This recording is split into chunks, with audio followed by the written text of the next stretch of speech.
কি এই দেখ দেখেছিস এই দেখ একা উল্টায় হ্যাঁ ওই দেখ দেখেছিস ওরে ভগবান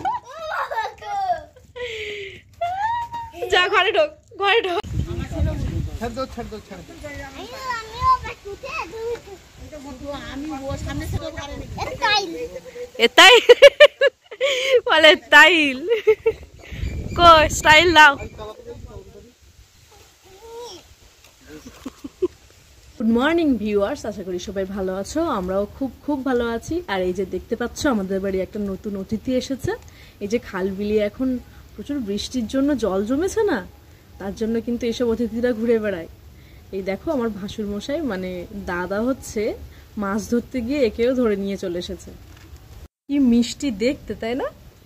পুকুর খাল বিলে যখন বৃষ্টির পরে নতুন জল জমে না, অনেক মাছ হয়, শোল মাছ, ল্যাঠা মাছ, কই মাছ, অনেক মাছ টাছ হয়। সেই সময় কিন্তু এই কচ্ছপেও দেখা যায়, তাই না? আর সেই কচ্ছপ এটা একটা বিরল প্রজাতি, খুব কম দেখা যায়। এটা উড়িষ্যার দিকে বেশি দেখা যায়, কারণ ওখানে এসব কচ্ছপের পুজো হয় শুনেছি। কচ্ছপকে পুজো করে ছেড়ে দেয়, একটা পবিত্র জীব মানা হয়। এদের আয়ু কিন্তু অনেক, তাই না? 400 বছর এরা প্রায় বাঁচে। তো এদের মেরে খাওয়াচ্ছে না, আমার মনে হয় ছেড়ে দেওয়াই ভালো। কেমন ছোট্ট মিষ্টি দেখতে।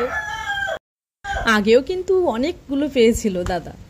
হ্যাঁ, আজকের এইবারে প্রথম পেলো একটা বেশ বড়, 2 কেজির ওপরে হয়তো হবে কচ্ছপটা। দেখো কি সুন্দর দেখতে লাগছে। যখনই পায় তখনই ছেড়ে দেয়, খাওয়া হয় না বা সেরকম।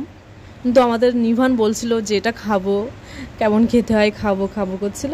তো আমরা বললাম না বাবা, খেতে নেই, ওটা পুজো করতে হয়, ছেড়ে দিতে হয় সিঁদুর মাখিয়ে। ওই দেখো কি সুন্দর করে হাঁটছে, ওকে দেখাচ্ছিলাম, ও খেলছিল আবার ওর সাথে। ওই দেখো দাঁড়িয়ে দেখছে আর খেলছে, ওর সাথে কথা বলছে। বলছে হাত দিও না, কামড়ে দেবে। প্রত্যেকবার যখনই কচ্ছপ পাই তখন আমরা সিঁদুর মাখিয়ে কারো মঙ্গল কামনার্থে ছেড়ে দিই।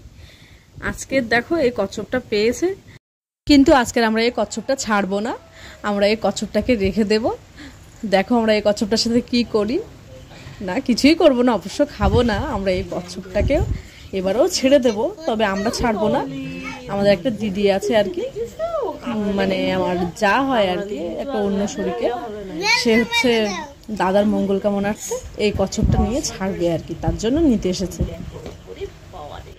অনেকে এই কচ্ছপকে ধন সম্পত্তির প্রতীক হিসেবে মানে না, অনেকে দেখবে, অনেক ব্যবসায়ীরা দেখবেন এই কচ্ছপ আংটি কিন্তু ধারণ করে থাকে। হ্যাঁ, তার জন্য কিন্তু এই কচ্ছপকে অনেকেই মানে ধরে সিঁদুর মাখিয়ে বা পুজো করে ছেড়ে দেয়। বিশেষ করে এটা উড়িষ্যার দিকে বেশি দেখা যায়, এদিকে হয়তো অতটা চল নেই, তবু অনেকেই এখন এটা করে থাকে। ওই দিদিভাই হচ্ছে কচ্ছপটা নিতে আসবে। দাদা হচ্ছে বাইরে শাড়ির বিজনেস আছে, তো শাড়ির বিজনেসে যাতে একটু উন্নতি হয়, ব্যবসাটা ভালো হয়, সেই উদ্দেশ্যেই আর কি মানে কচ্ছপটা ধরে পুজো করে ছেড়ে দেবে।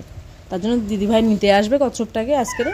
আমরা এবারে ছাড়বো না, আগে আমরা অনেকগুলোই ছেড়েছি।